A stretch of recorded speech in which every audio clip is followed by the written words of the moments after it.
പ്രാർത്ഥിക്കാം. സർവശക്തനായ ദൈവമേ, സ്വർഗീയ പിതാവേ, വെള്ളിയാഴ്ചയുടെ ശുശ്രൂഷയിൽ വ്യാപരിച്ച കൃപയ്ക്ക് ആസ്വദിക്കുന്നു. ഒരുക്കത്തോടെ വന്ന് ഈ ശുശ്രൂഷയിലൊക്കെ സംബന്ധിപ്പാൻ ലഭിച്ച കൃപയ്ക്ക് ആസ്വദിക്കുന്നു. പ്രത്യേകിച്ച് കർത്താവെ താമസങ്ങളെ നിൻ്റെ കരങ്ങളിലേക്ക് സമർപ്പിക്കുന്നു. നിന്റെ മകൻ്റെ കർത്താവെ ശരീര അസ്വസ്ഥയൊക്കെ ഉണ്ടായി, എന്നാൽ കൊടുത്ത സൗഖ്യത്തിന് ആസ്വദിക്കുന്നു.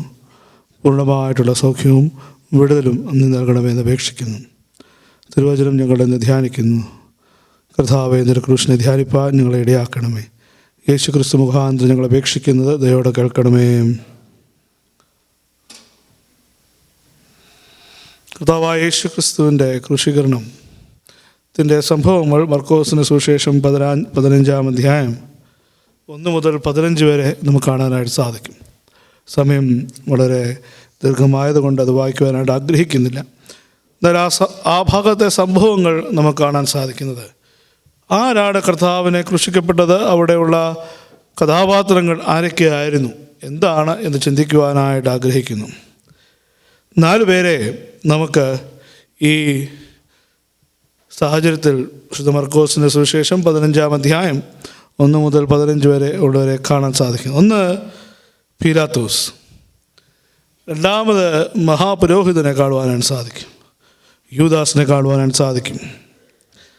അതോടൊപ്പം തന്നെ ജനക്കൂട്ടത്തെ കാണുവാനായിട്ട് നമുക്ക് സാധിക്കും. വളരെയേറെ ജനങ്ങൾ ഉള്ള ഒരു സാഹചര്യം, ഫെസ്റ്റിവൽ ക്രൗഡായിരുന്നു. അന്ധമായിട്ട് ആഘോഷിക്കുവാനായിട്ട് വന്നിരുന്ന ജനക്കൂട്ടം ഞായറാഴ്ച ഹോശന്ന പാടി ദൈവത്തെ ആലയത്തിലേക്ക് യെരൂശലേമിലേക്ക് പ്രവേശിച്ചു എന്ന് വ്യത്യസ്തമായിട്ടുള്ള ഒരു നിലപാട് എടുക്കുന്നതായിട്ട് കാണാൻ സാധിക്കും. പീലാത്തോസ് ഒരു വശത്ത് ക്രൂശിക്കുവാനായിട്ടും ന്യായം വിധിക്കുവാനായിട്ടുള്ള അധികാരം കയ്യിലുണ്ട്. പക്ഷേ അദ്ദേഹത്തിന് കർത്താവിനെ ക്രൂശിക്കുവാനായിട്ട് താല്പര്യമില്ല. മറുവശത്ത് മഹാപുരോഹിതനെ കാണുവാൻ നമുക്ക് സാധിക്കും. കർത്താവിനെ ക്രൂശിക്കണം എന്ന ആഗ്രഹമുണ്ട്, ക്രൂശിപ്പാനായിട്ടുള്ള അധികാരം കയ്യിലില്ല. എന്നാൽ ജനക്കൂട്ടം ഒരു വ്യക്തിത്വം ഇല്ലാത്ത ഒരു സമൂഹം. ജനക്കൂട്ടത്തെ നാം നോക്കുമ്പോൾ അവർ നേതാക്കന്മാർ പറയുന്നത് പോലെ ആടിയും ഉലയുന്നതായിട്ട് നമുക്ക് കാണാനായിട്ട് നമുക്ക് സാധിക്കും. പലപ്പോഴും ഈ ജനക്കൂട്ടം അല്ലെങ്കിൽ ഈ പുരുഷാരം, the crowd symbolises our faith. പ്രതിസന്ധികളുടെ കാലഘട്ടത്തിൽ പലപ്പോഴും നമ്മുടെ വിശ്വാസം ഉലയുന്ന വിശ്വാസമാണ്. മാർത്തോമാ വിശ്വാസികൾക്ക് വേദപുസ്തകത്തിൻ്റെ 1-2 വാക്കുകൾ കണ്ട് ആരെങ്കിലും ഒന്ന് പറഞ്ഞു കഴിഞ്ഞാൽ പിന്നെ അവിടെ ഉലയുവാനായിട്ട് തുടങ്ങും, അടിച്ചുറഞ്ഞ് നിൽക്കുവാനായിട്ട് സാധിക്കുകയില്ല. ഈ ജനക്കൂട്ടവും അങ്ങനെ തന്നെയാണ്. ഞായറാഴ്ച ഹോശന്ന പാടി കർത്താവിനെ സ്വീകരിച്ചു. എന്നാൽ ഇപ്പോൾ വളരെയേറെ മാനിപ്പുലേറ്റീവായിട്ട് പ്രതികരിക്കുന്ന ഒരു ജനക്കൂട്ടത്തെയാണ് കാണാൻ സാധിക്കുന്നത്. ഒരു അന്ധമായിരിക്കുന്ന നിമിഷത്തിൽ മഹാപുരോഹിതന്മാർ അവരെ ട്രാപ്പ് ചെയ്യുന്നു. ജനക്കൂട്ടത്തിൽ അവരോട് പറയുകയാണ്, യേശുവിനെയല്ല ബറബാസിനെ ആവശ്യം. അതങ്ങ് അവർ ഏറ്റു പറയുകയാണ്. എന്താണ് അവരെ പറയുന്നത് എന്ന് അവർക്ക് തന്നെ അറിയില്ല. ഇന്ന് ഈ ദുഃഖവെള്ളിയാഴ്ച കർത്താവിനെ ക്രൂശിക്കുവാനായിട്ട് ബറബാസിനെ ക്രൂശിക്കേണ്ട, യേശുവിനെ ക്രൂശിക്കണം, ബറബാസിനെ വിട്ടയക്കണം എന്ന് പറയുന്ന ക്രൗഡിനോടാണ് നമ്മുടെ സ്വഭാവം. നമ്മുടെ സ്വഭാവം എപ്രകാരമാണ്? Do we identify ourselves with the crowd? Is our behavior like the crowd?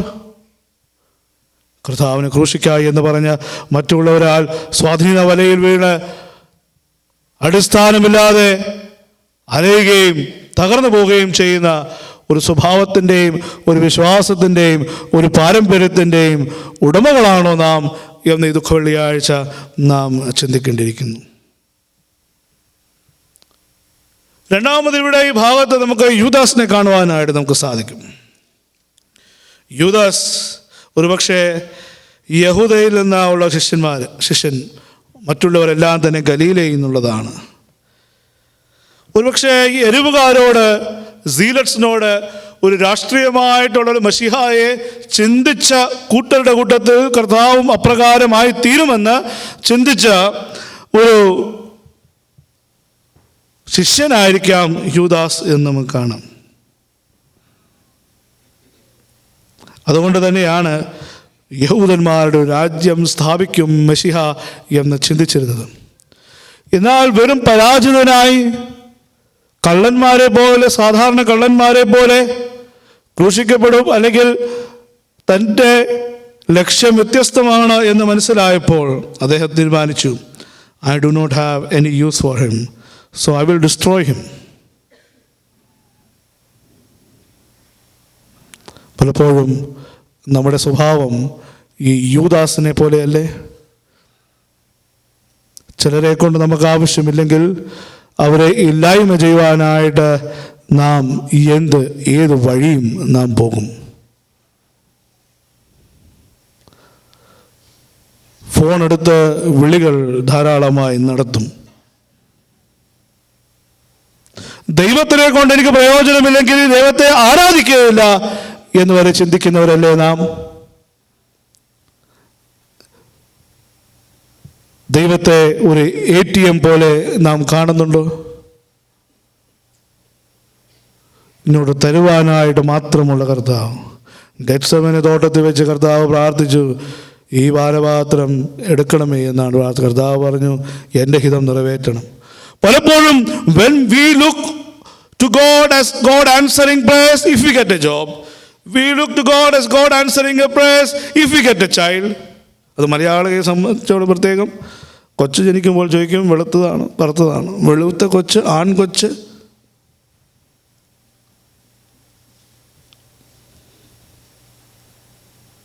കല്യാണം നടന്നാൽ ദൈവം ആ പ്രാർത്ഥനകൾക്ക് ഉത്തരം നൽകുന്നു. എല്ലാം നേടുമ്പോഴാണ് ദൈവം പ്രാർത്ഥനയ്ക്ക് ഉത്തരം നൽകുന്നത് എന്ന് പലപ്പോഴും നാം ചിന്തിക്കുന്നു.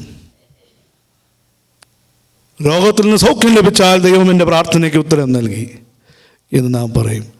ഗെത്സമനെ തോട്ടത്തിൽ വെച്ച് കർത്താവ് പ്രാർത്ഥിച്ചു, പാനപാത്രം എടുക്കണമേ. ഓപ്പോസിറ്റ് ആൻസറാണ് കൊടുത്തത്. ക്രൂശ് വഹിക്കാനാണ് പറഞ്ഞത്. ചമ്മട്ട് കൊണ്ട് അടിയേൽക്കാനായിട്ടാണ് പറഞ്ഞത്. മുൾക്കിരീടം ധരിക്കുവാനായിട്ടാണ് പറഞ്ഞത്. നമ്മുടെ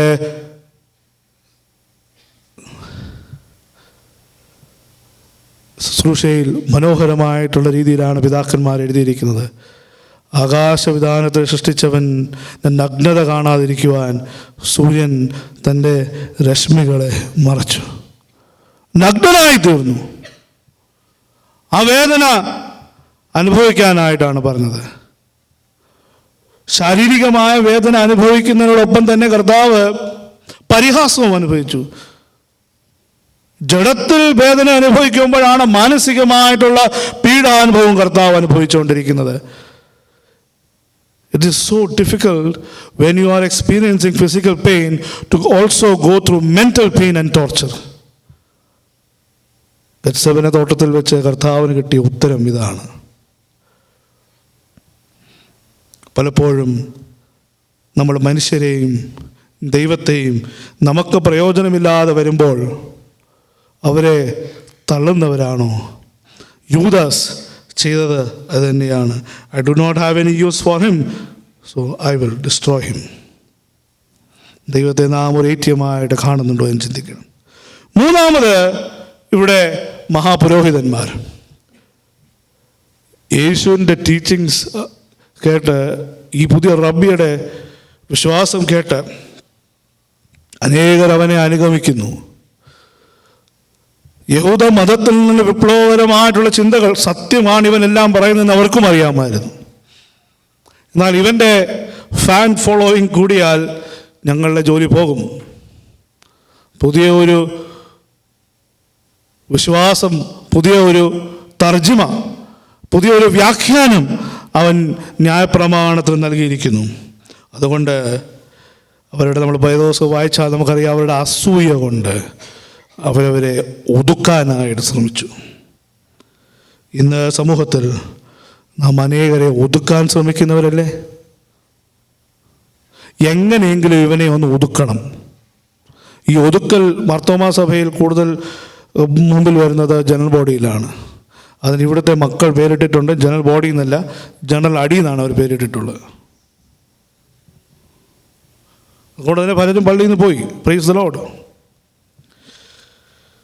മഹാപുരോഹിതന്മാർ അവരുടെ അസൂയ കൊണ്ട് ഒതുക്കുവാനായിട്ട് തോന്നി.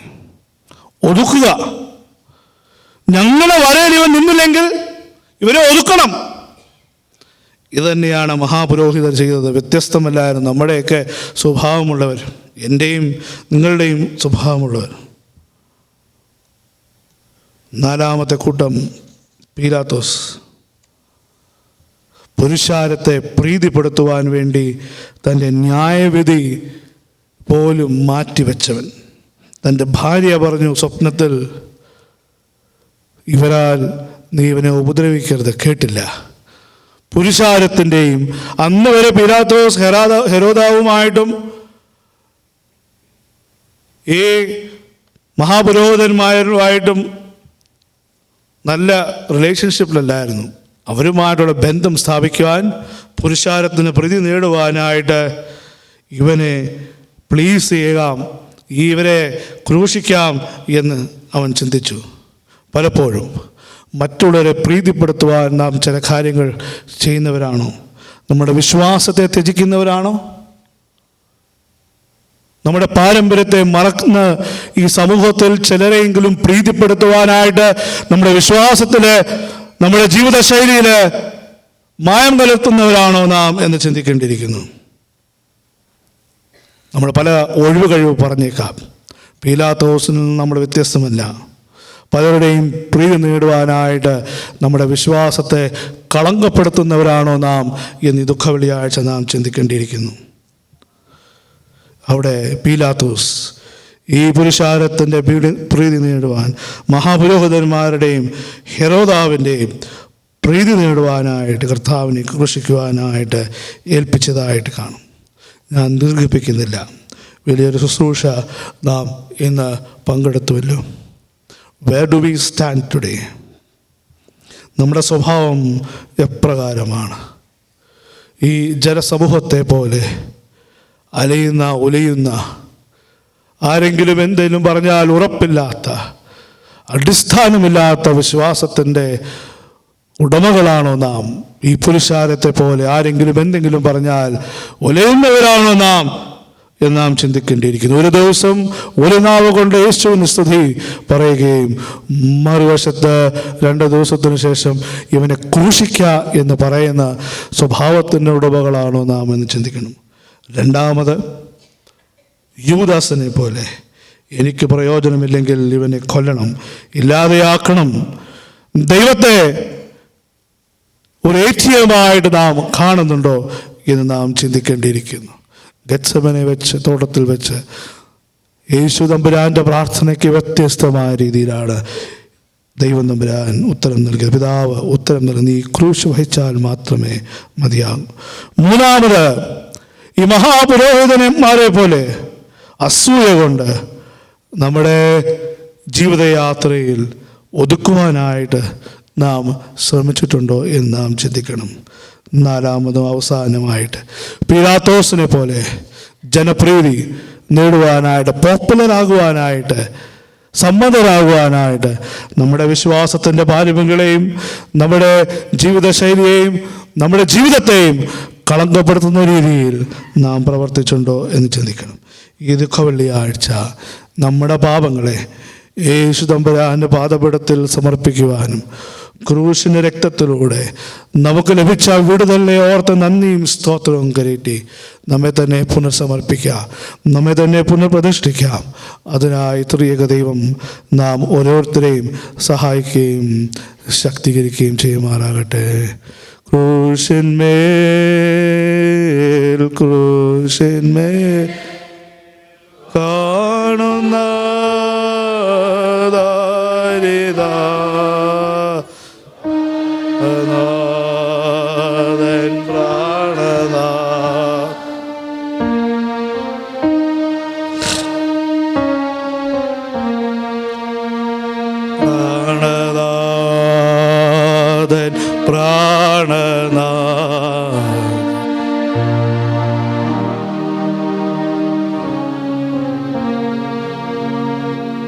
കേട്ട വചനത്തിന് വെളിച്ചത്തിൽ ആരെങ്കിലും ഒരാൾ പ്രാർത്ഥിച്ചാണ്.